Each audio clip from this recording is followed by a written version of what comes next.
Hello, my name is Marie, and welcome to my YouTube channel. This is my very first video, and I'm very excited to share this information with the rest of the world. My video and audio quality are not maybe up to par as some other videos. So I ask that people please bear with me. Um, I have some very important information to share with others. The title of this video is called The Codexical Lexicon, or the Codex for short. And you might be asking yourself, well, what is the Codexical Lexicon? And whenever I have friends or colleagues or family members ask me, well, what is it? I always have a hard time explaining it to them because to me, it is so many different things and it kind of has so many different definitions. Um, There'll be a definition that I'll provide in this video presentation, but I also like to think of the Codex as a useful tool. It's just a tool that we can use in order to understand reality and understand ourselves better and to kind of figure out what's actually happening in the world and what's actually really going on. Um, I would also say that the Codexical Lexicon is a philosophy. Now, this is, my own philosophy that I'm presenting, but it's really important for me to distinguish that this isn't just my philosophy. This is the philosophy. This is not something that I made up, but rather something that was given to me. I would describe the Codex as higher dimensional wisdom or higher dimensional knowledge that was actually passed to me. And it took many, many years for me to comprehend fully the information in order to get to this point to where I can communicate this information to others. I would call it in a sense of being a download that was given to me. And some of you might be asking, well, what the heck is a download for those of you who aren't familiar with it? And a download is basically a very dense, tightly packed piece of information that again comes from higher dimensional intelligences and understandings. And it was kind of like put into my brain where it kind of unravels and I'm able to understand it over time and comprehend it in order that I may share the information with others. Now, I received this download about 2007, so almost 15 years ago was when I first received this information. And it's taken me up to this point in order to feel like I'm actually ready to kind of share this information with others. I consider the Codex to be very simple and very elementary. But when I kind of share it with others, it seems to be lost on them a little bit. They don't really understand it or comprehend it. And that's very interesting to me because I feel like it is very, very simple to understand. However, I might be wrong about that just by kind of the reactions that I get from other people when I try to tell them about this information. So I quickly want to touch on in 2007, when I first got this download and I kind of had this aha moment and this realization, I decided to write this information down on a sketch pad. So I had an artistic sketch pad that I was drawing in. And I just quickly want to show everybody like what it looked like when I wrote it down. So I don't know if people can read this, but this is what it looks like. And it's always drawn in two circles. That's usually what it looks like. And it's going to be consisting of words. So that's mainly what we're going to be talking about today is words. But I always thought of it as more of a symbol. I did try to communicate this information in a philosophy paper. So I majored in philosophy for a number of years. And while I was in that program, that's when I first sketched this down in my sketch pad in about 2007. And then later on in 2011, when I was about to graduate, I was in a senior thesis class for philosophy.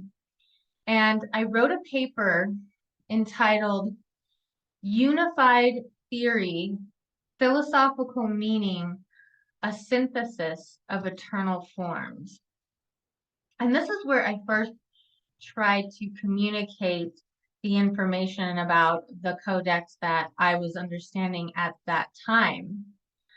I never actually called it the Codexical Lexicon in my paper.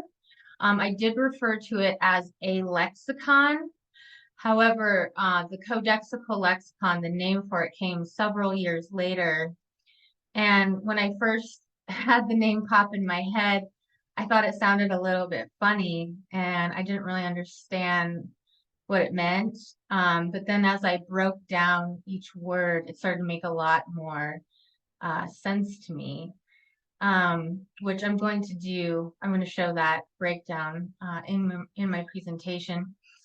But I think the title of my paper is very important because I wanted to talk about a unified form of reality and a unified form of existence. And I'm going to be talking about this theme of unity throughout my paper. Now, there was only one philosopher at the time who I felt really was talking about the same concepts and ideals and references and meanings as I was when I wrote that paper in 2011. And that was the ancient philosopher Plato in his theory on eternal forms. I really connected with that theory. And so that's the entire body of my work referenced the eternal forms, and what I call the codex are essentially the same thing.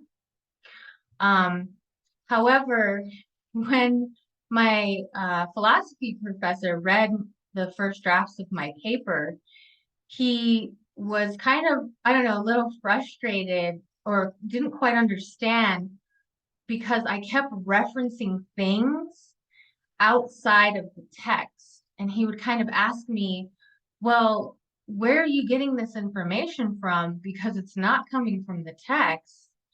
And at the time, I didn't know what a download was, and I didn't know about other higher intelligences or anything like that. So I didn't really have an answer for him, but I was just kind of basically saying, well, I know this, like I know this backwards and forwards, and I just know, you know. And he would kind of scratch his head a little bit. And, I always had strict rules in philosophy where I was always supposed to just reference what's in the text, and I wasn't really supposed to go outside of the box, which I thought was interesting. He also told me, that same professor, he said that my thesis and my proposal was too grand of an ideal or too big of an ideal, I think was the exact word that he used. And he kind of told me, oh, well, doctors of philosophy, they've never worked on something as big as this before. And so, um, for my purposes, because I wanted to get into a philosophy graduate program at the time, I was getting my bachelor's degree in philosophy at the time. I wanted to get into a master's degree program. He recommended that I not do the paper and I not continue to write it or make drafts of it and continue to work on it. And he said I should instead work on a different paper entirely. So I took his advice and I did write a different paper entirely. And I submitted it to some graduate schools. And needless to say, I was not accepted into a graduate program for philosophy, but that's okay because later on I went on to do something I love a lot more. But it was always in the back of my mind. And then again, years later, I kind of had this term come to me, the Codexical lexicon. And I've been thinking about it over the years. And I really think that now is the time for me to kind of put this information out into the world. So, without further ado, I am just going to get right into it. I'm going to share my screen.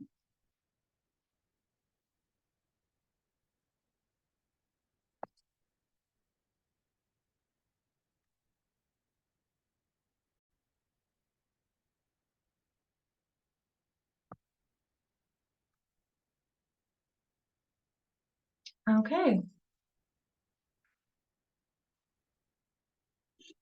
so my first slide is the Codexical lexicon, also known as the Codex for short.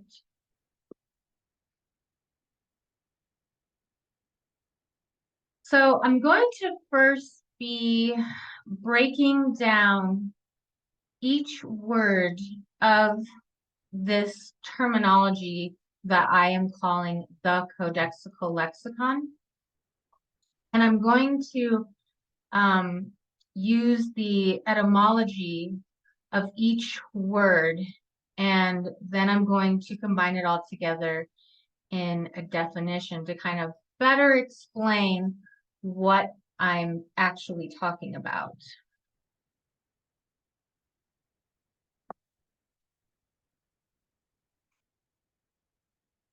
So if we break down the word codex,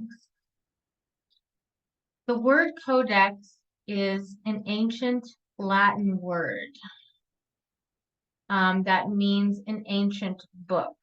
So I am going to be talking about that pertaining to written language or even oral or spoken language. And again, you know, a codex is an ancient book. This is very, very, very ancient wisdom that I think at one time was actually a part of the works of Plato. And there's been a lot of information that's been taken away or changed or moved around over time. If we break down the word codex, the word co comes from the word com, which is another Latin word, which means together. So this is about doing things together, coming together, creating together. If we break down the word dex is also a Latin word, and it means the right direction or the right path. If we break down the word ical, the word ical has some Old English roots, some Greek roots, but basically it's a word that's tacked on to a lot of other words. Like, for example, I could say psychological or sociological or philosophical. And basically, this just means made of, consisting of, or being thereof. Now, if we look at the word lexicon, whenever we're talking about a lexicon, we're talking about a spoken or written language. So we're primarily going to be talking about words and phrases today. If we break down the word lex, it means law, and we will be talking a lot about law. I think law is the most important word kind of in this whole definition.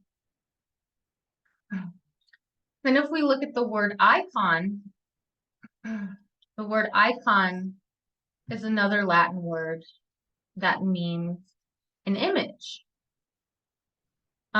So the definition of the Codexical Lexicon is an ancient book that has been created together with others in the right direction or the right path, made of words and phrases that pertain to law, and it's in the form of an image. So I'm going to show everybody what the Codexical Lexicon actually is in my next slide. So this is it. This is what it looks like. This is what it consists of. I want people to take a little bit of time to take this in and just kind of let the image kind of go into your mind. Now, this image is by no means exhaustive, or in no means final, meaning that there are so many other words and terms and phrases I could have used, because the Codexical Lexicon is actually infinite, meaning that it goes on forever. However, in order for me to put, an infinite amount of words on a single slide, or even many more words than just what this is showing right now, you wouldn't be able to read it or understand it or comprehend it. So I just had to condense it into 8 terms, well, 16, 17 terms on this slide. 8 on the outside, 9 on the inside. So that way you could be able to understand it, because otherwise it would just be jam-packed with information and you wouldn't even be able to comprehend what I'm trying to say. So I'm gonna start with the first primary eternal form on the Codex. And that would be in the center of the middle of the inner circle. And that would be the word love. Now, love is the most important eternal form, everlasting form, primary basis of all existence. So all existence and all creation and the entire universe and the entire multiverse is based on this concept of love. And all things come from love. Now, in the original works of Plato, he wrote of about 5 different eternal forms, and he called these forms truth, beauty, good, equality, and justice. Plato never talked about, in the text that we know of love being eternal form. He did speak about love, but he never, in some of the texts, said that it was an eternal form. However, I believe if we study his works on love, that'll become very apparent to others that this is an eternal form. And he proposed that all the eternal forms come from the good. But in my own understanding of the Codex and in my own pondering and thinking about this topic, I discovered that it's actually love. It all has to be built on love primarily. That is where all the other eternal forms come from.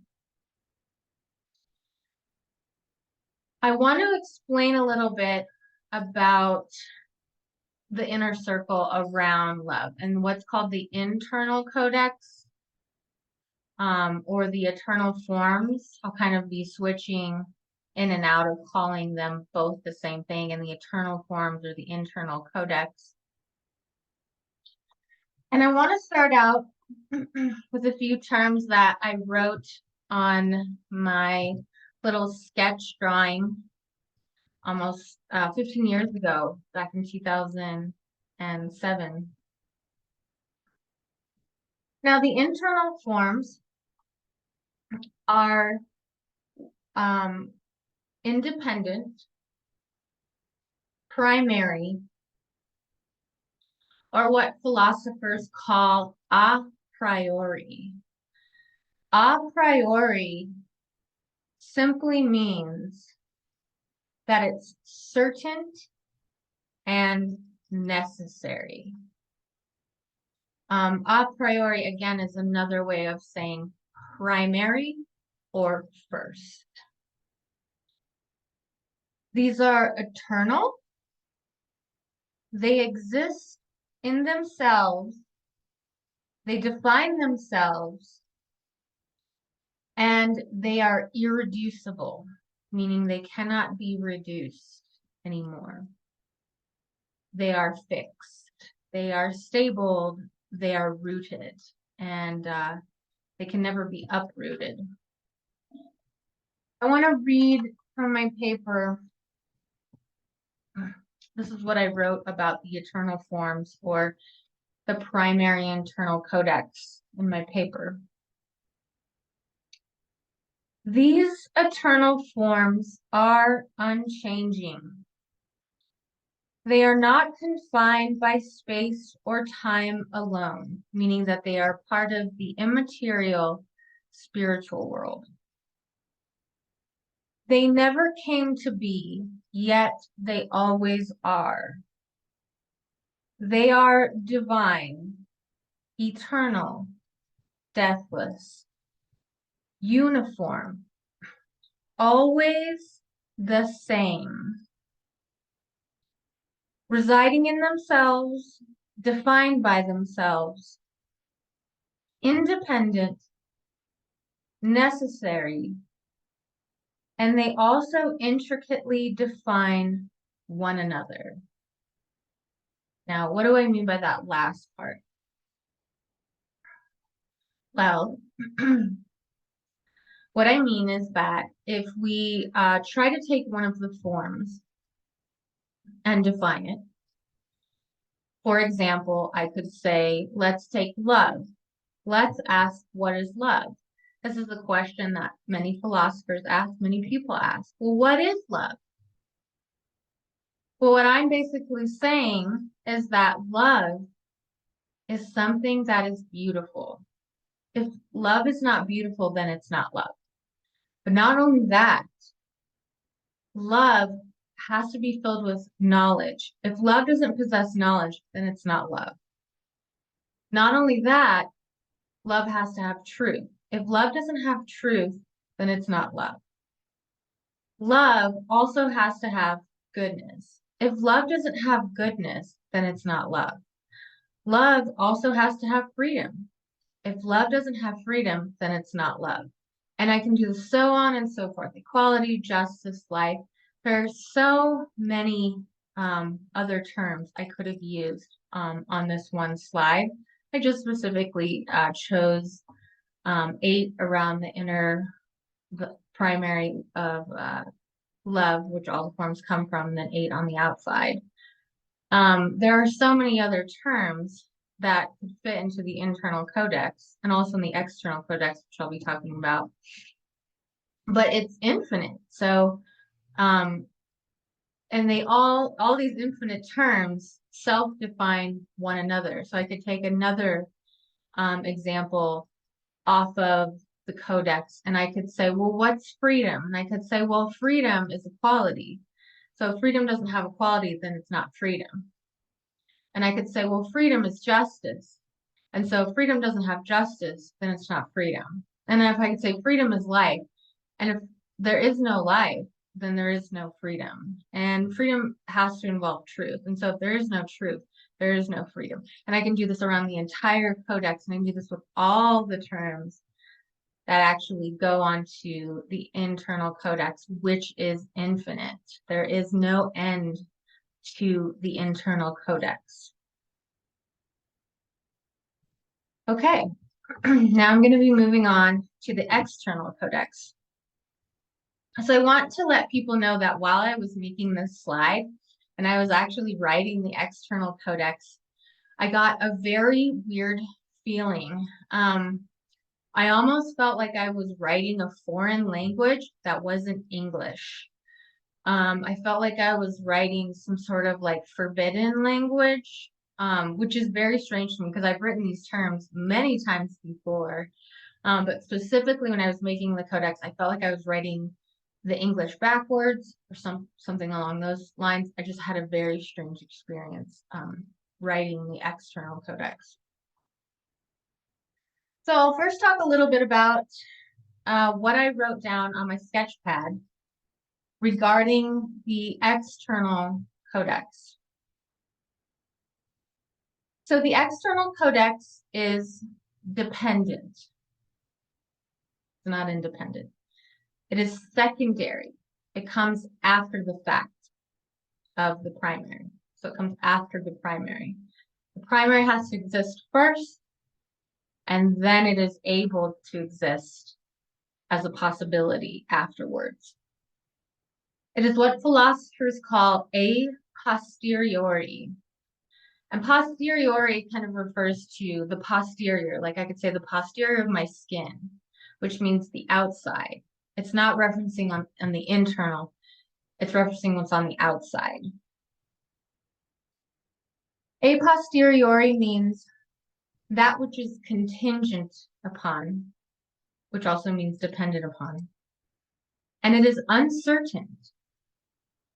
It is uncertain. It is only a possibility. It is not a certainty. It exists only on the primary basis. It exists only on the basis of the primary. So it is kind of propped up, held up, or generated from the primary. It is defined by the primary. And what I mean by that is the terms all interdefine one another the same way that they do in the internal codex. However, they have to have the primary to exist first. And then that is actually their absence. So it's their absence of the primary that actually defines what they are. But it has to have the primary in order to exist to even define itself. Again, this has to do with it's being propped up, it's being generated.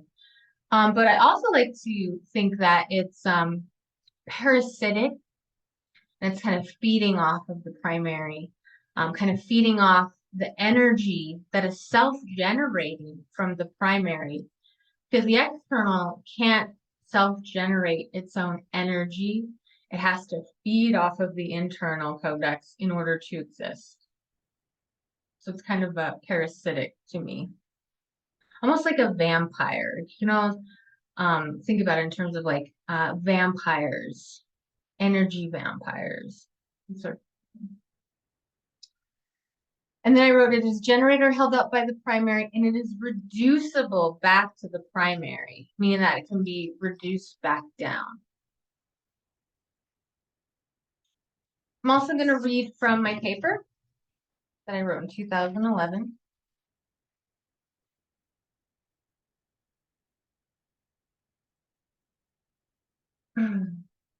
So these are not eternal forms. However, they do uniformly define one another the same way that the internal does. And what do I mean by that? Well, I could look at the word slavery and I could say, well, what is slavery? And I could say, well, it's about inequality. So if it doesn't have inequality in it, then it's not slavery. And I could say, well, it has evil in it. So if it doesn't have evil in it, then it's not slavery. Well, and it also has to have tyranny in it. If it doesn't have tyranny in it, then it's not slavery. And I can do this with every single term that I wrote on the Codex. And it's that same kind of pattern.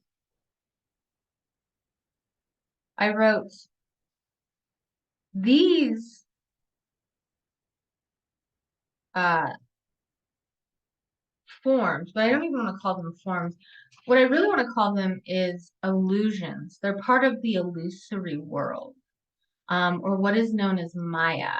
So again, they are projections, they are illusions, meaning that they have the possibility to exist, but they're not really real. They don't have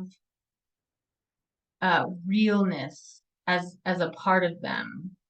They can be experienced as real, and I'm going to talk a little bit more about why that is the case, but they are not eternal. They have no sense of permanence. They are confined to the material or spatial temporal world of flux. They are dependent, temporary, transitory, possible, contingent, explainable in terms only of the former, only of the primary. And they need not exist. They can simply cease to be, and existence and creation will continue without them.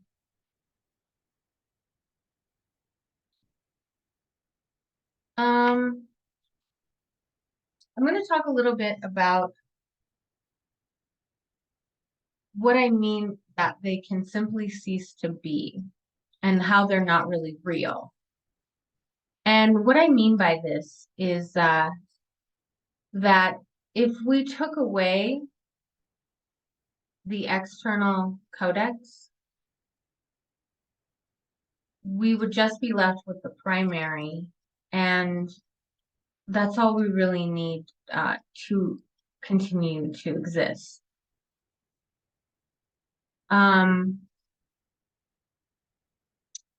This example that I'm showing here, this slide, is a very good way to see how we live in duality.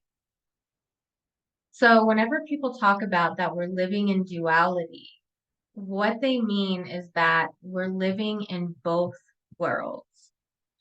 We're living in the real world of the primary codex, and we're also living in the illusory world of the external codex. And in present time, this is how we exist on this planet right now. Now, that would be what we would call it third dimensional reality. It's this existing in two worlds at the same time. If we go inward and if we start to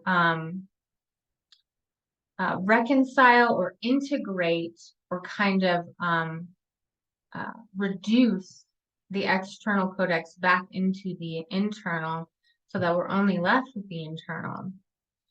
That's a journey that we're kind of making right now.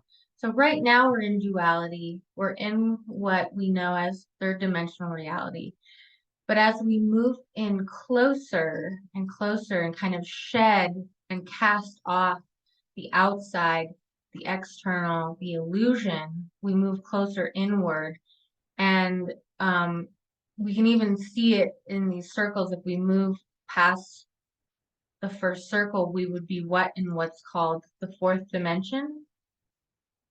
Now, there's still some duality going on in the fourth dimension, but it's getting smaller and smaller and smaller and smaller. And as we cross over the next circle, we would get inside of what's called the fifth dimension, where no duality exists. And then we would make an even further journey in to become pure love. Okay. Right now, that is the goal of humanity. That is what we're all here to do. That's our journey. That's our process of human consciousness, is to move from duality in the external world of the Codex and to go into the fourth dimension, from the third dimension into the fourth dimension, into the fifth dimension, and then even keep going into becoming pure love.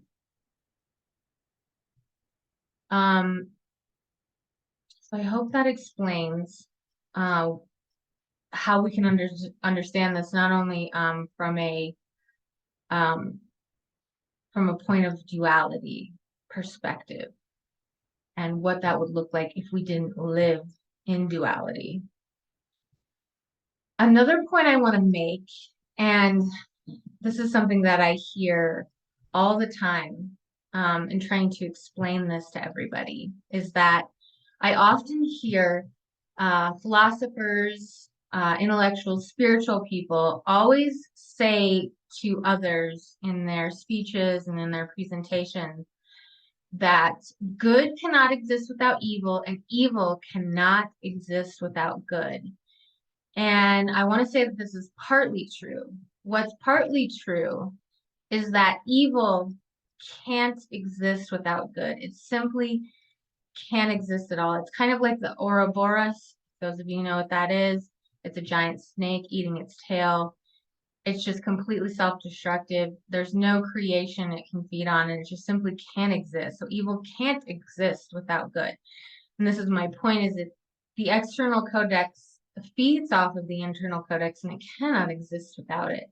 However, it is completely false to say that good cannot exist without evil. Because good can absolutely exist without evil. Goodness, interdefines itself along with all the other Codexical Lexicon terminology. And so it is self-sustaining. And so it doesn't need anything on the external codex in order to exist. And when people say these things, I don't think they fully understand what they're saying.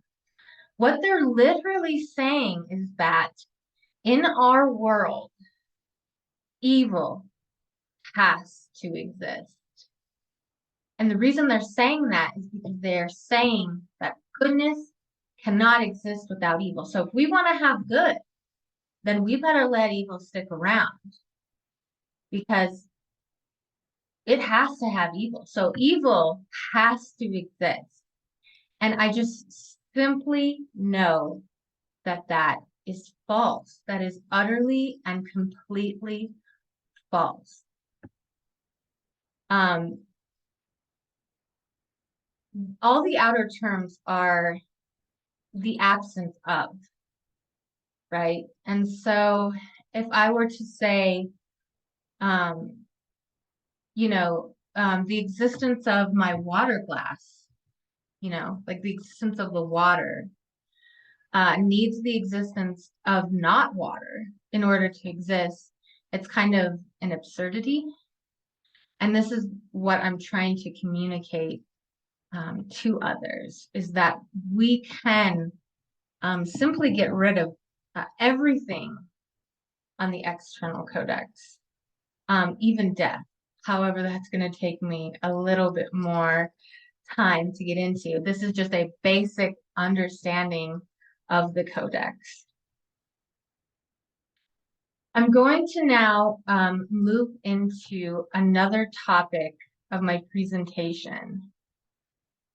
It's very, very, very important for me to also say that not only is the Codex explaining existence and creation and third dimensional reality versus fourth and fifth dimensional reality. But it's also explaining laws. And when I say laws, I mean moral laws. So the Codex is all about morality and moral law. Now, there is one philosopher and intellectual who I've come across in many of my, searching for knowledge. I found one person who is able to talk about moral law in a way that I fully comprehend or believe I fully comprehend. Maybe I don't fully comprehend, but I believe I fully comprehend it. And that makes the most sense to me. And then again, just as Plato's eternal forms are connected to what I know as the Codex, I also believe that his body of work is also connected to the Codex. And so I'm going to talk about that in the next slide. So I believe that my presentation on the Codexical Lexicon is identical to the following understandings and bodies of work.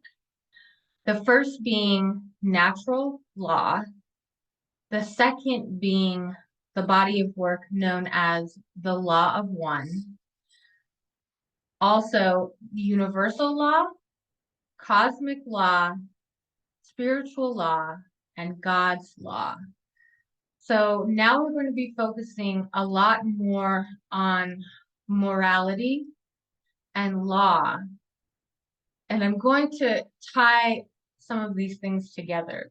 What I'm first going to focus on is natural law. And this is a body of work that was proposed by a man. His name is Mark Passio. And Mark Passio believes that his work on natural law is basically the greatest achievement and the greatest body of knowledge that he could share with humanity. Natural law, again, is the same as moral law, and we're going to talk about some other terms that are related to natural law. The second thing I'm going to talk about is a body of work called the law of one. Now, the law of one is a channeled work. So it is a channeled book, meaning that there was a woman, her name was Carla Rucker, and she channeled supposedly some information from what is known as higher dimensional beings and higher interdimensional consciousness, a group of consciousness which called themselves Ra. And it's a very big body of work. It consists of many books. I think there's about 5 different books. For my purposes, I am only going to be concentrating on book 1, session 1, and I think part 1. And then I'm going to be focusing on a few more clips from other sessions out of the books, because that would be such a feat to go through the entire book and or books. And so I'm just going to be focusing on primarily book 1, session 1, part 1, and then a few other excerpts from other sessions and other parts of the books. Again, this is a basic understanding of what the Codexical Lexicon is, what natural law is, and what the law of one is.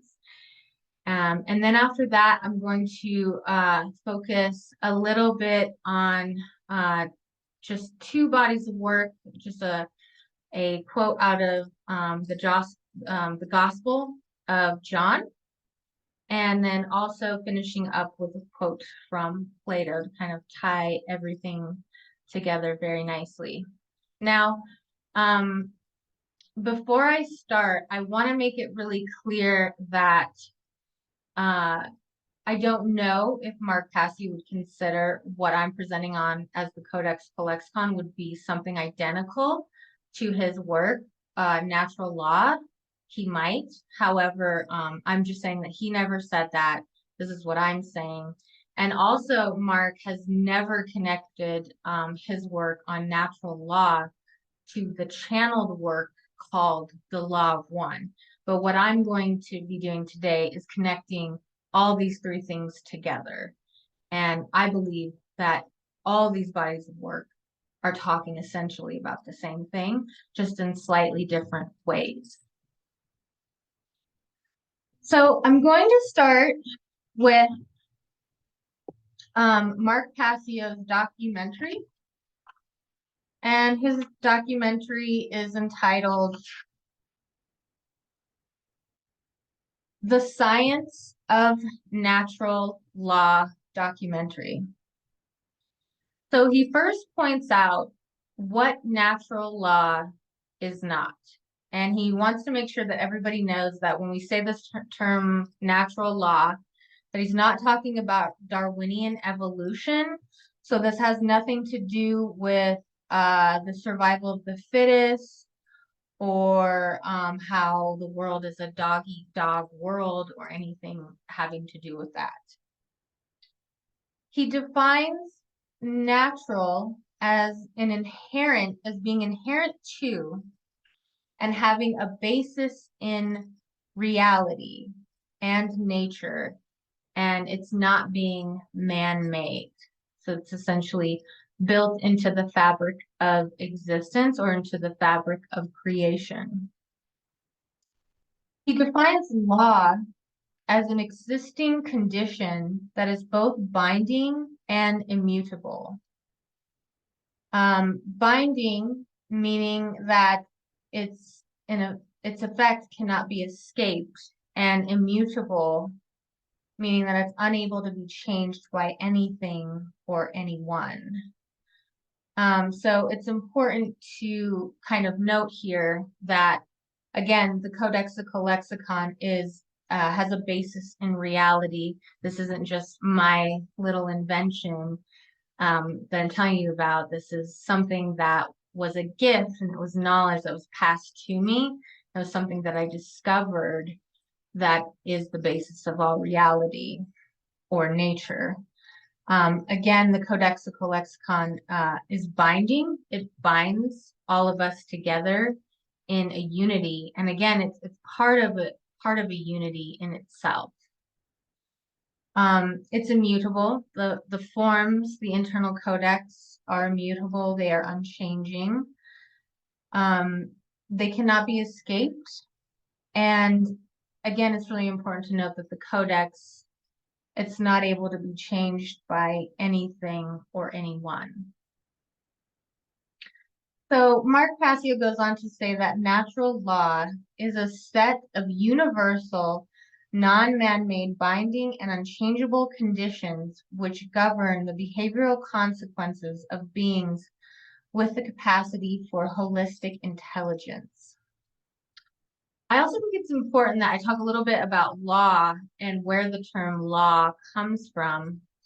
Law has some roots in Old English, and I believe also in Norse. But it basically means to lay something down, like to lay it down. And so you lay it down on the ground and it's basically stuck there and it's fixed and it's stable and it's unchanging and it never moves. It's immutable. And it's just something that is kind of like laid down and never changes. It's just that's the way that it is.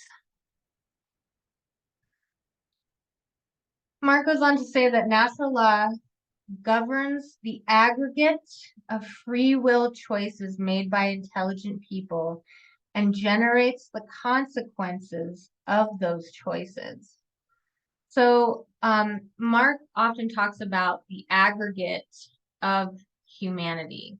So even if, and I'm going to go back to the Codex, even if you have a person, in life who's following the right path and they're following moral behaviors. And that would be everything on the internal codex. If you live in a world where other people around you are not doing that, and they are instead doing what is on the external codex, we are all binded by one in an aggregate of human consciousness.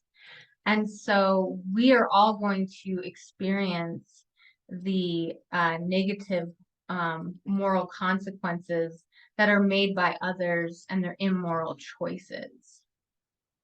So this is what he means by how in the aggregate, we are all bound to the consequences that people choose, whether they be immoral behaviors or moral behaviors or right or wrong. And I hope people can see that I can put the word moral inside in the internal codex, and I can put immoral outside on the external codex. I could also put the word right or rights on the internal codex, and I could put the word wrong on the external codex. He goes on to say that natural law is part of the unseen non-physical forces. They are hidden laws of nature. They are built into the fabric of reality. So again, this goes back to the concept of eternal forms being connected to the spiritual world more so rather than the more temporal world or the world of physicality, where we're not able to see these natural laws with our eyes so much. It's more of an internal knowing, but we are able to see the consequences of immoral and moral behavior or right and wrong behavior as we commit actions of free will on the earth. We can see the consequences somewhat similar to the way that we observe physical laws in a scientific sense, observing physical laws of nature. He goes on to say that natural law is not a religious system or a belief system. And again, the Codexical Lexicon, it's not a religious system either. It's not a belief system. This exists, the Codex exists, whether I were to say it or whether I was not to say it or whether somebody else said it or did not say it. It just simply is.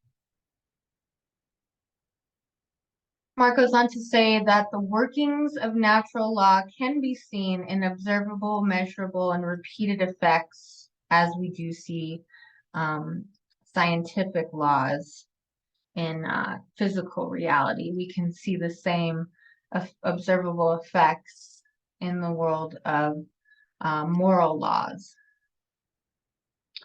Mark goes on to say that natural law is identical to moral law, cosmic law, universal law, spiritual law, the law of cause and effect, consequentialism, the golden rule, karma, and many, many other names.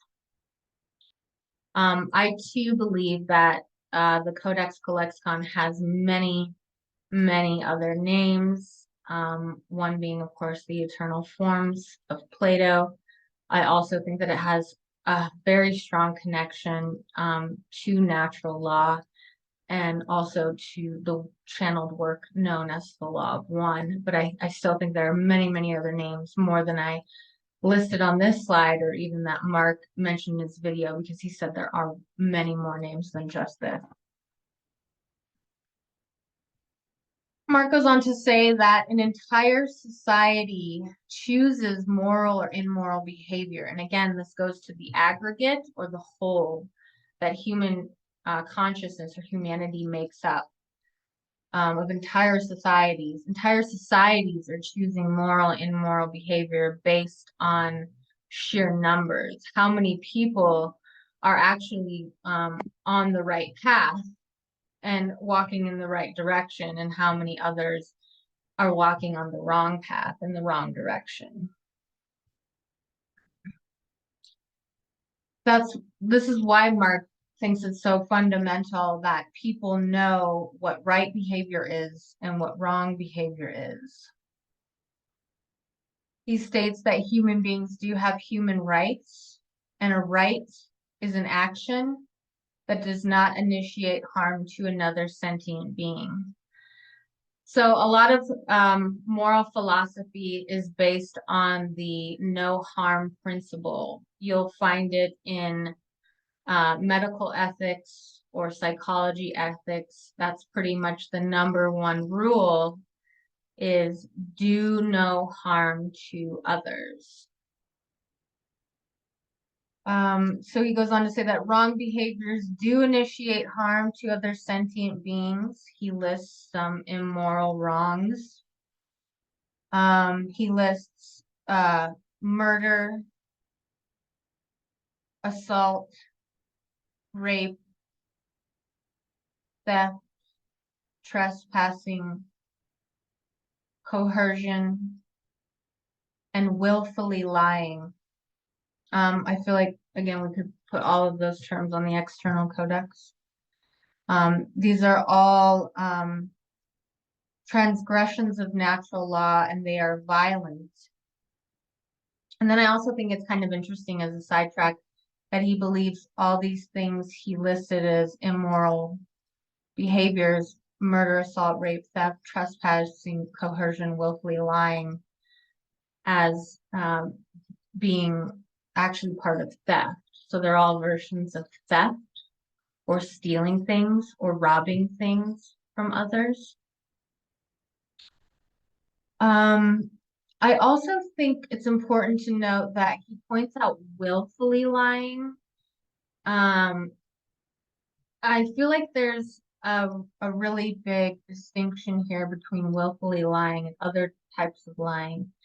Now, as we look at the Codex, this is its pure form. In a world where we have actually moved beyond duality and where we live in the internal Codex, there won't be any lying going on. However, we don't live in that world right now. We still live in a world of duality. And so we live in a world of death and tyranny and inequality and slavery and evil and ugliness and ignorance and lies. So because we live in that world, sometimes we need to defend ourselves. And when I say we need to defend ourselves, we need to protect ourselves, and we need to protect the inner truth, knowledge, beauty, love, goodness, freedom, equality, justice, and life.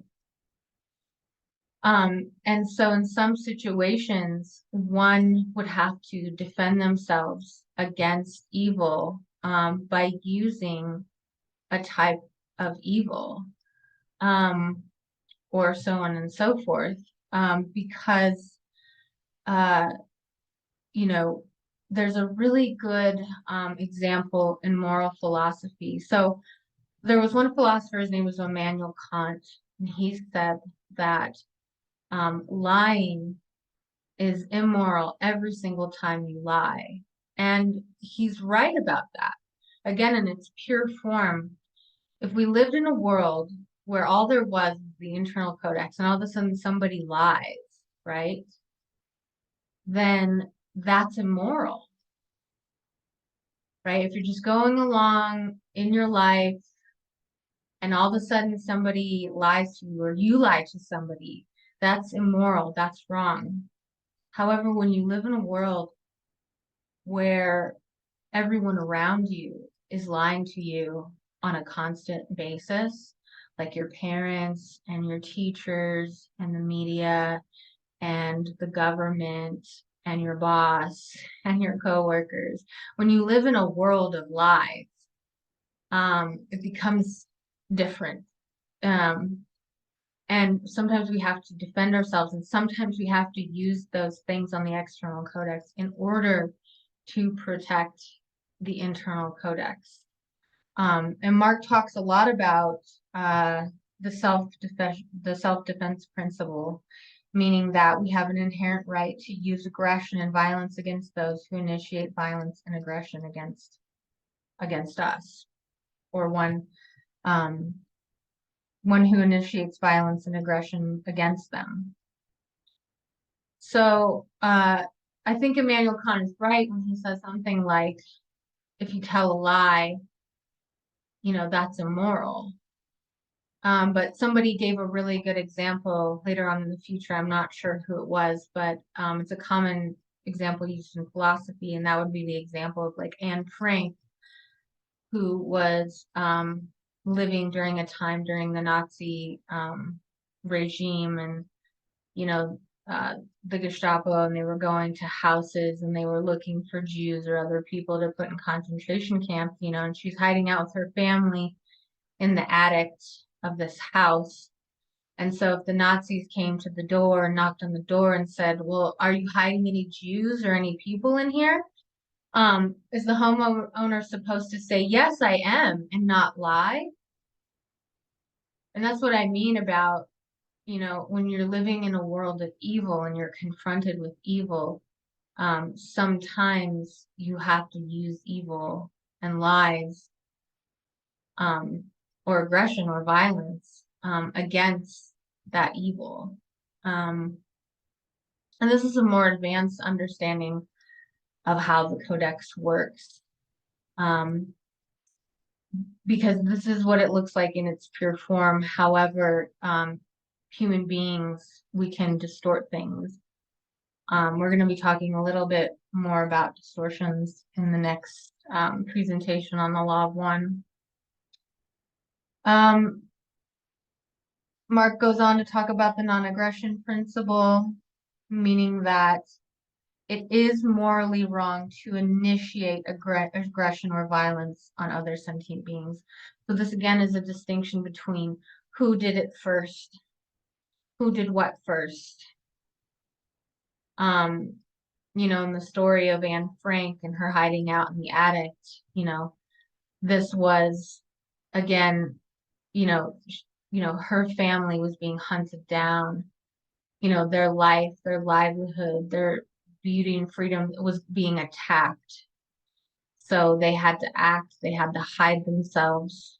And somebody, comes up to you and has a knife or wants to stab you. Like, what are you going to do? Just let them stab you? You have to defend yourself. And sometimes you have to use violence and other means against that. So this is going back to like willfully lying. So who did it first? Like, I think Mark is talking about willfully lying, meaning like those who initiate lying just for the sake of lying. They're not trying to protect any sort of eternal form, freedom, goodness, beauty, knowledge, truth. They're not trying to protect anything. They're just willfully lying for the sake of lying. And that's a very big problem in our society.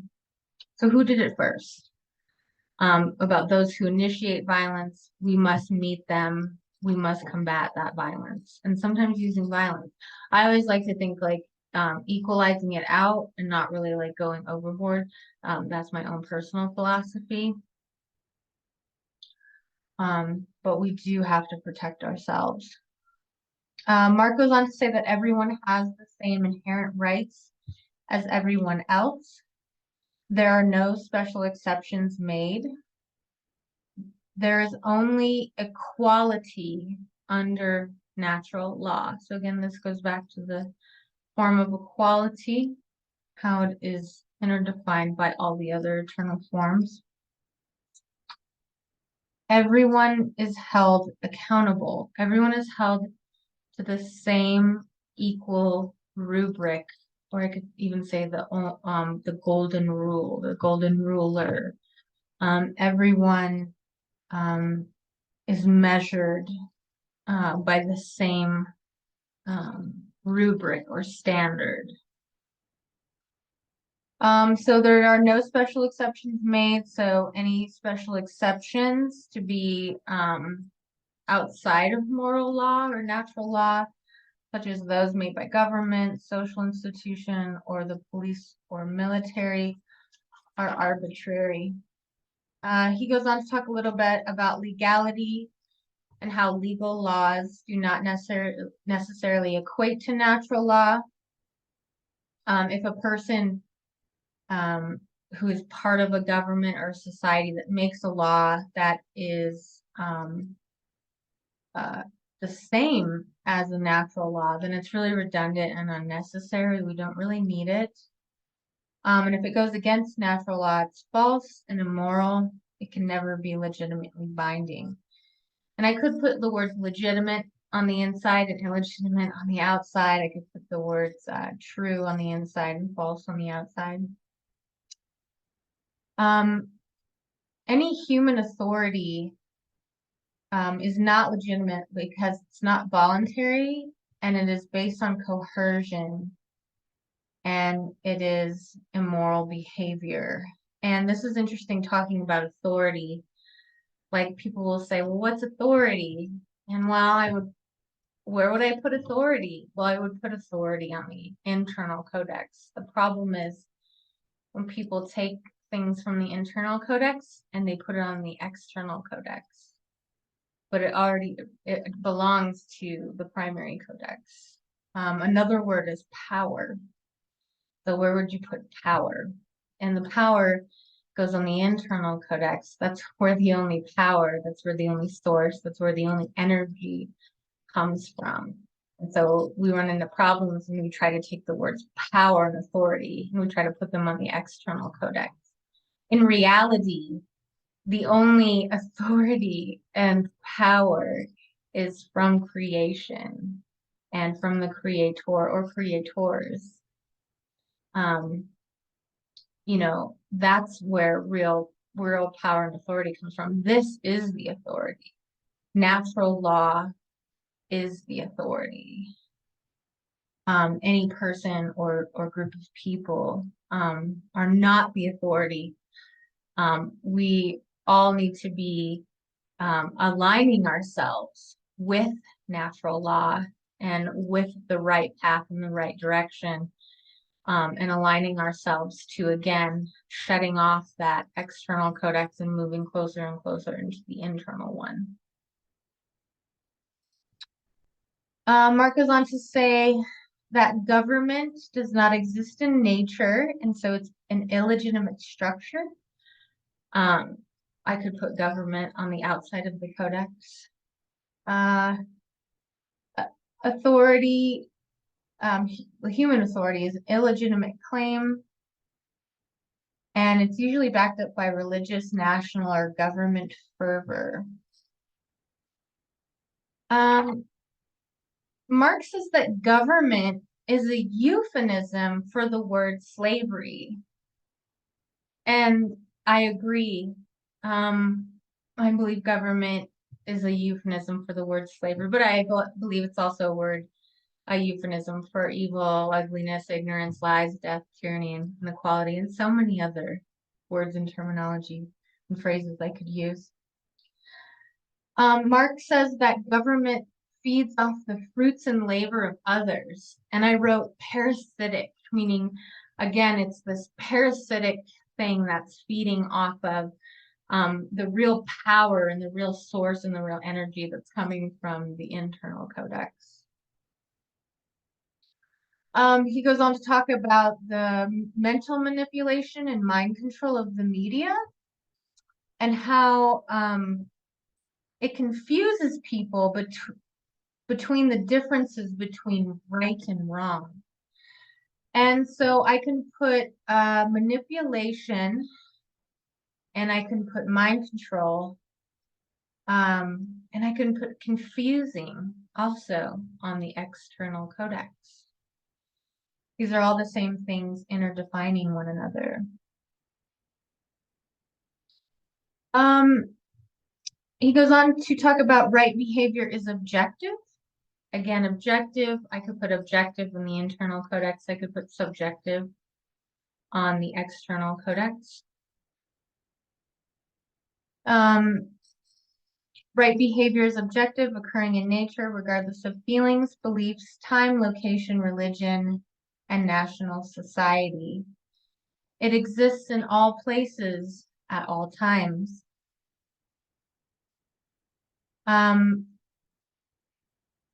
Moral relativism, however, is false and it is based on subjective experience alone.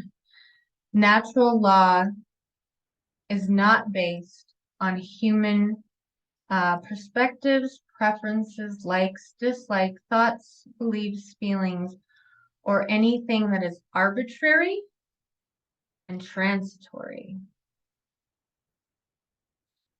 I wrote, moral objectivity includes all subjective experiences, and all experiences are judged against the equality of the same standard that's provided by natural law and the Codex. Mark talks about how free will exists, and I'm going to talk a little bit more free will in the next segment. And I just want to finish up by talking about how, again, it is a matter of aligning our will to natural law on the right direction, on the right path, aligning ourselves with the Codex or with what I call the law of one as well. We're going to talk about in the next segment. Spiritual law, moral law, cosmic law, or God's law. All right. I'm going to take a little drink.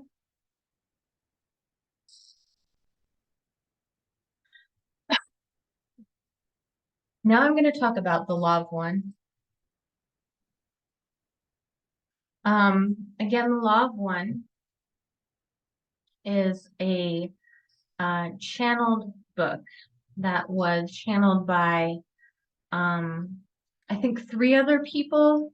The person who channeled this work was a woman, and her name was Carla Ruckert. And they did these sessions over a period of about 3 years, from the year 1981 to the year 1984.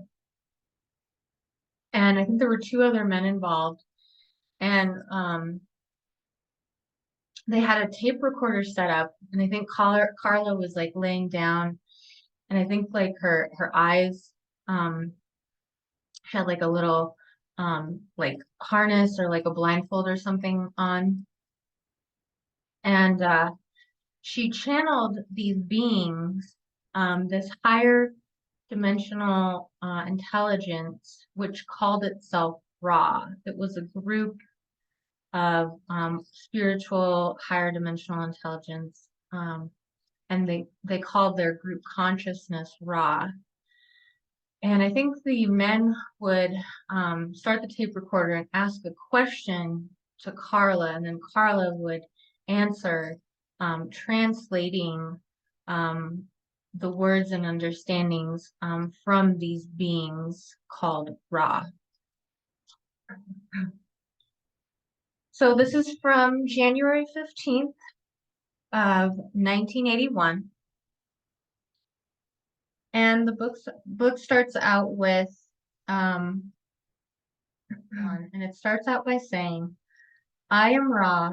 I have not spoken to this instrument before. And when they say instrument, they just mean Carla. We had to wait until she was precisely tuned as we send a narrow band vibration. We greet you in the love and the light. And so it's very important because they always say the love and the light, or they'll say light love sometimes, but they always say love first. And they actually confirm, again, what I'm saying in the Codex is that love is the primary basis of all existence and all creation and all consciousness. And I could have easily put light on the Codex as well, but like I said, I just chose the love and the 8 terms around, the internal and the 8 on the outer, just for presentation purposes.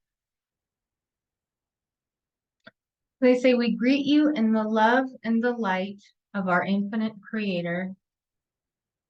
We have watched your group. We have been called to your group, for you have a need for the diversity of experience in channeling, which go with more intensive or as you might say, or as you might call it, an advanced approach to the system of studying the patterns of illusions of your body, your mind, and your spirit, which you call seeking the truth. We hope to offer you a somewhat different slant upon the information, which is always and ever the same. So whatever that these beings or whatever Carla is saying from her own internal consciousness, if you don't believe that she's actually channeling these beings, is that this information is always and ever the same, meaning that it's unchanging, and it will always be the same, for eternity. It always has been the same since the beginning of time, as one would say. They say at this time, we would be glad to speak on any subject or question which the entities in this room may have potential use in requesting. The questioner asks, do you have a specific purpose? And if so, could you tell us something of what your purpose is? They respond by saying, I am Ra. We communicate now. We are those who are of the law of one. In our vibration, the polarities are simplified, meaning that they don't have this polarity, this duality, as seen in the Codex. They've actually shed the external Codex and they are only in the primary. These beings exist in the fifth dimension or higher dimensions than that. So they don't have any paradoxes or any duality or any polarities. They say the complexities are simplified. Again, it's not complex, it's simplified back down to and reduced back down to the primary codex. The paradoxes of absolution. We are one, that is our nature and purpose. We are old upon your planet and have served with varying degrees of success in transmitting the law of one, of unity, of singleness to your people. And again, this reminds me of my paper and how I wanted to talk about a unified theory. This is all about unity and the oneness that we have with each other and the oneness of the moral law that we're binded to. We have watched your planet. We have seen the faces of your people. However, we feel the great responsibility of staying within the capacity of removing the distortions and powers that have been given to the law of one. We will continue in this capacity until, shall we say, your cycle has ended, if not this one, then the next. We are not a part of time and thus are able to be with you in any of your times. Does this give you enough information to extract our purpose, my brother? The questioner says, yes, thank you. They go on to say, I am Ra. We appreciate your vibrations. Is there another question? Then he asks, I have heard the name Ra in connection with the Egyptians. Are you connected to that Ra in any way? And they say, I am Ra. Yes, the connection is congruency. And I know they're answering this question about Egypt and what's known as the sun god Ra. However, I like their answer when they say the connection is congruency.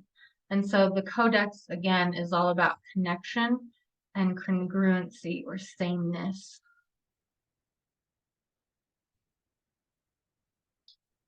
They say, may we elucidate what do you not understand? And the questioner says, could you give me a little more detail about your rule with the Egyptians?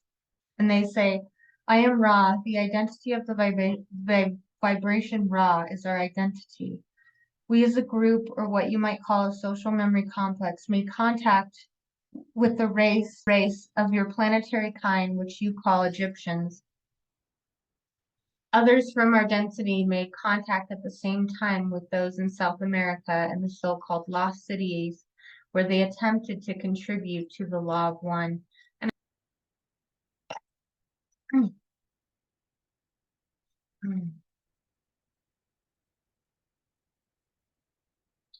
And they say, we made contact with one who heard and understood and was in a position to decree the law of one.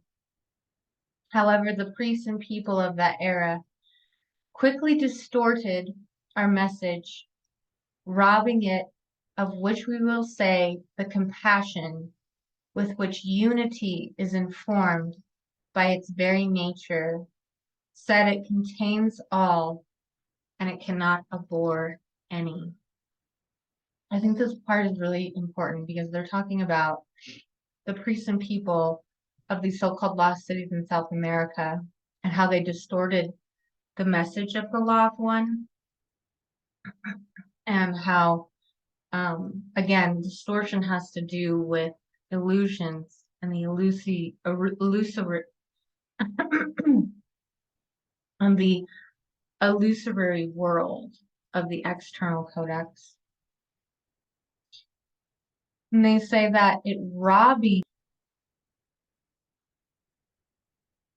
and they said that it,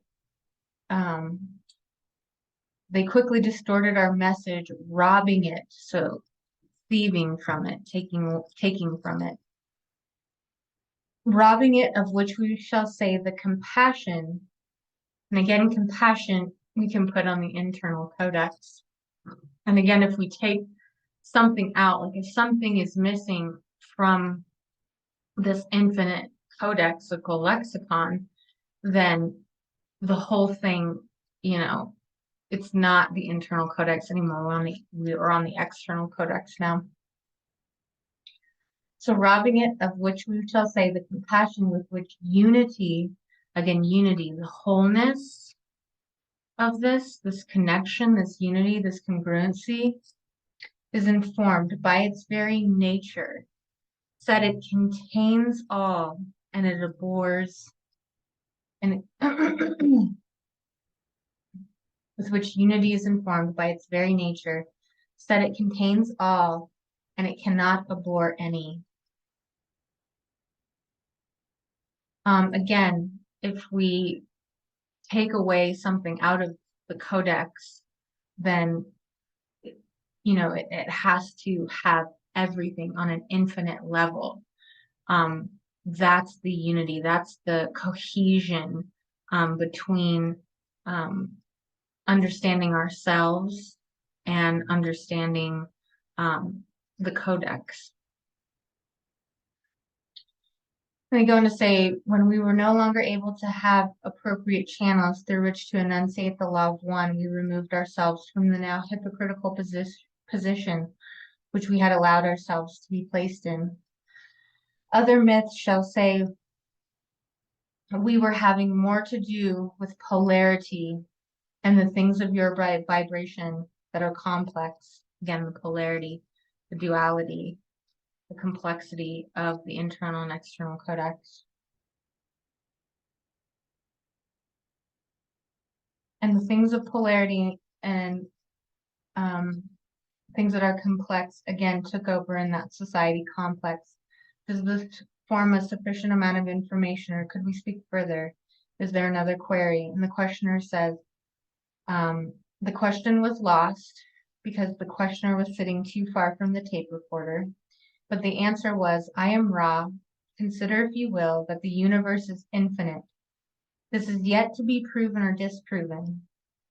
But we can assure you that there is no end to yourselves, to your understanding, what you would call your journey of seeking, or your perceptions of the creation. That which is infinite cannot be many, for manyness is a finite concept. To have infinity To have infinity, you must have identity or define the infinity as unity. Otherwise, the term does not have any referent or meaning. In an infinite creator, there is only unity. You have seen simple examples of unity. You have seen the prism, which shares all colors stemming from the sunlight. This is a simplistic example of unity. So again, they're talking about the infinity and how the infinity is unity. Otherwise, the term has no reference or meaning. They go on to say the most controversial thing in this first session, which is, in truth, there is no right or wrong. And so I feel like this can be misconstrued. And so it's really important for us to use the Codex. What does that mean? That in truth, on the primary internal codex, the eternal codex, in truth, there is only right. There is no wrong. So in truth, there is only right. There is no wrong. So in truth, there is no right or wrong. There is no duality. There's no polarity or complexity. Again, these are beings who live entirely in the primary codex. They don't live in the external codex. They don't do any of these immoral behaviors. They don't have immorality as a part of their consciousness. There is no polarity, for all would be, as you say, reconciled at some point. So the reconciliation is again this reducibility, this integration, this folding in of itself of the external codex, where we cast off, where we shed this external codex, and we're just left with the primary. So this is what the reconciliation is. For all would be, as you say, reconciled at some point in your dance through the mind-body-spirit complex, which you amuse yourself by distorting in various ways at this time. This distortion is not in any case necessary. So it's not necessary. The external codex is not necessary. It is chosen. And again, this has to do with free will and choosing what path you're on. It is chosen by each of you as an alternative to understanding the complete unity of thought, which binds all things. You are not speaking of similar or somewhat like entities of things. You are everything, every being, every emotion, every event, every situation. You are unity. You are infinity. You are love, light, light, love. You are this. This is the law of one.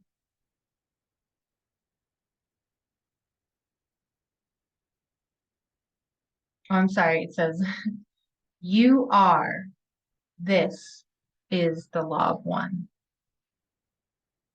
They say, may we enunciate in more detail? And the questioner says, no. And then Ra goes on to say, I am Ra. Is there another query at this time? The questioner says, can you comment on the coming planetary changes in our physical reality? And the answer is, I am Ra. I prefer to wait until this instrument has reached a point of depth or singleness before we spoke. The changes are very, very trivial. We do not consider ourselves with the conditions that bring about harvest. Questioner, if an individual makes an effort to act as a catalyst in general to increase the awareness of planetary consciousness, is he in any aid in that direction? Or is he doing nothing but acting upon himself? This is a very good question. Ra says, I am Ra. We shall answer your question in two parts, both of which are important equally. First, you must understand that the distinction made between yourselves and others is not visible to us. We do not consider a separation between the consciousness-raising efforts of the distortion which you project is a personality, and the distortion you project is another personality. Thus, to learn is the same as to teach, unless you are not teaching what you are learning, in which case you have done them little good.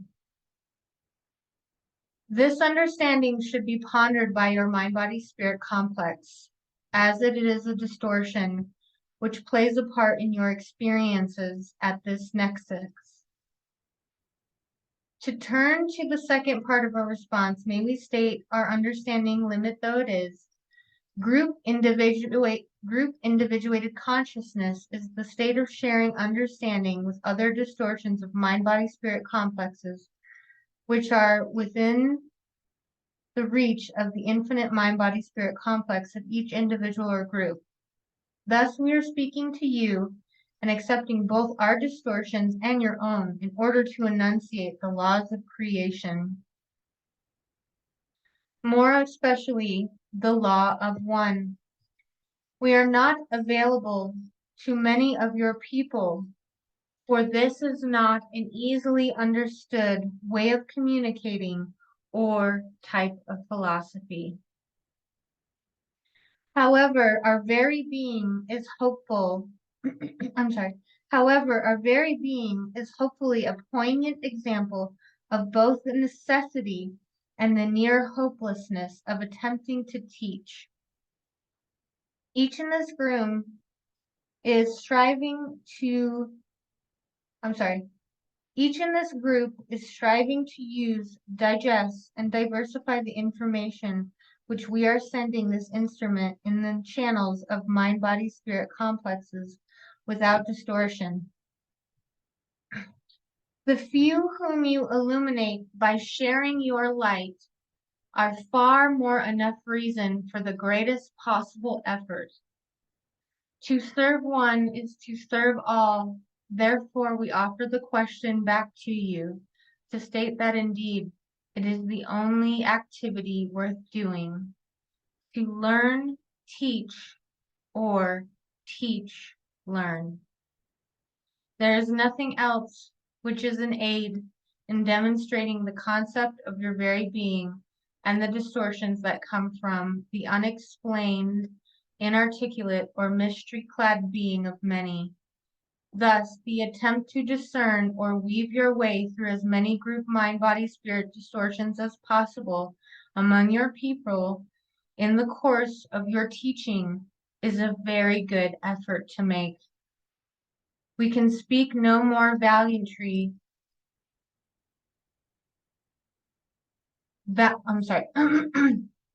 We can speak no more valiantly of your desire to serve.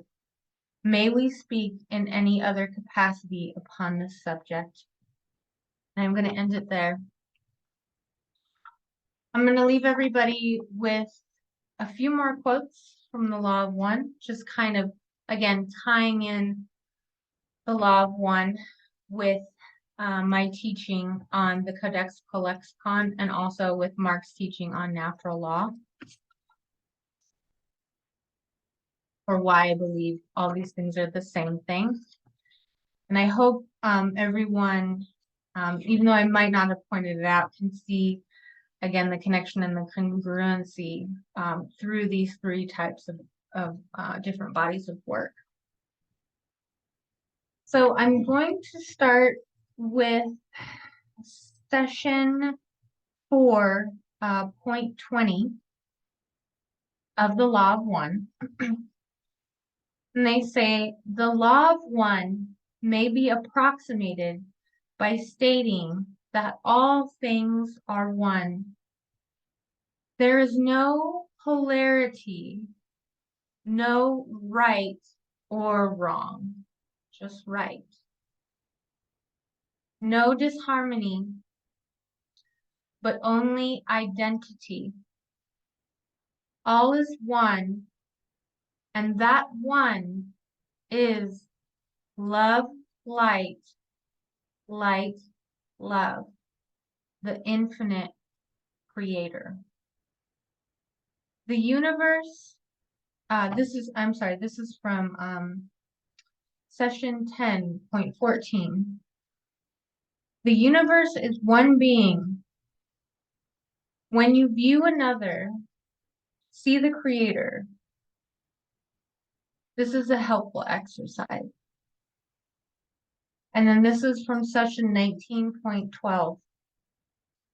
With the primal distortion of free will, each galaxy developed its own logos. And logos again means words or phrases. They also, some have defined this word of logos as actually being love. And so they say this logos or love has complete free will in determining the paths of intelligent energy which promote the lessons of each of the densities given conditions of the planetary sphere and the sun bodies. I want to talk about session 13.13. Say the galaxy and all other things of material of which you are aware are products of individuated portions of intelligent infinity. Each universe individualizes to a focus, becoming in turn co-created, created together, and allowing further diversity, thus creating further intelligent energies, regularizing or causing natural laws to appear in the vibrational pattern of what you would call a solar system with its own natural laws.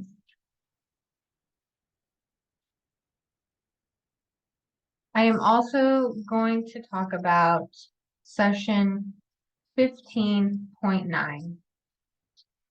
And this is where they first talk about love creating light. They say love creating light. So again, love is the primary, the very first thing before all others. Love creating light and becoming love light streams into the planetary sphere according to the electromagnetic web of points or nexus of entrance. These streamings are then available to the individual who, like the planet, is a web of electromagnetic energy fields with points or nexi of entrance. So that concludes my presentation on the law of one. I'm just going to finish up here with a few more slides. So I am gonna now move on to another topic and talk a little bit about this verse in the King James Bible. So it's from the book of John, and it's chapter 1, verse 1. And this is where they talk about the word or the logos. And it says, in the beginning, there was the word, and the word was with God, and the word was God. And so in looking at this, I always thought to myself, well, what is the word? What is the word? Because this is the word. The word was with God, and the word was God. And this is the logos. And I believe that we can literally translate this Bible verse in John chapter 1, verse 1 to say, in the beginning there was love, and love was with God, and love was God. And this kind of goes back to how I believe a lot of ancient texts, including the Bible, I'm particularly drawn to the Gospels, and then, of course, the work of Plato, or what some would even consider the work of Socrates, because Socrates never actually wrote anything himself, and nor did Jesus. The gospel writers wrote about Jesus, and then Plato wrote about Socrates. But I feel like a lot of these ancient texts that we have don't necessarily have all the correct information in them, meaning that things have been switched around, changed around, things taken out, things added in, of that nature. And I literally believe that this is the real translation of John chapter 1, verse 1. I'm going to end my presentation on my last quote, and this is my favorite quote from Plato, and he's defining the word love. And so he's saying that love can be defined by love is the joy of the good, the wonder of the wise, the amazement of the gods.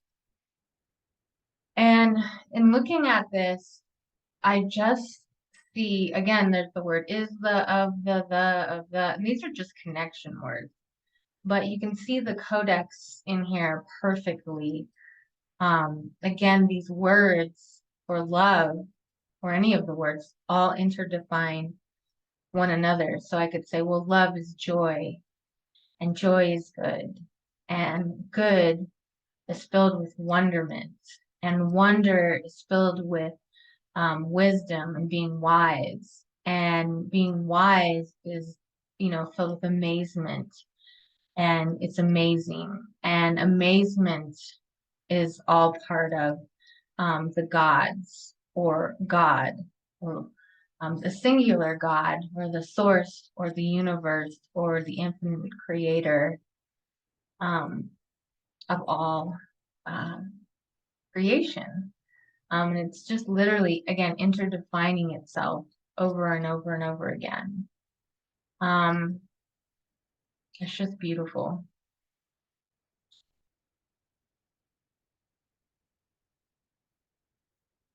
So this concludes my presentation on the Codexical Lexicon. I hope that most of you were able to follow along for the entirety of this presentation. Thank you for your kind attention to this topic. I will be linking below the links to Mark Passio's documentary on the science of natural law documentary, and I'm also going to be linking to the audiobook of session 1, part 1 of the Law of One, where I was pulling the dialogue from, so you can check those out for yourself. If you have any questions or comments, please leave them below. I'm going to be continuing I'm going to be continuing to present on information in the future. This will more so be a little bit different. It will be my personal experiences, but I'm also going to be referencing the Codex through those other videos. I'm doing a 4-part series on what I call my doors. So these are doors of perception, if you will, doors of consciousness that I'm going to be opening, and they will be directly linked to my personal experience. So I'm calling these door number 1, door number 2, door number 3, and door number 4. After that, the sky is the limit. So let me know what you might like to see in the future.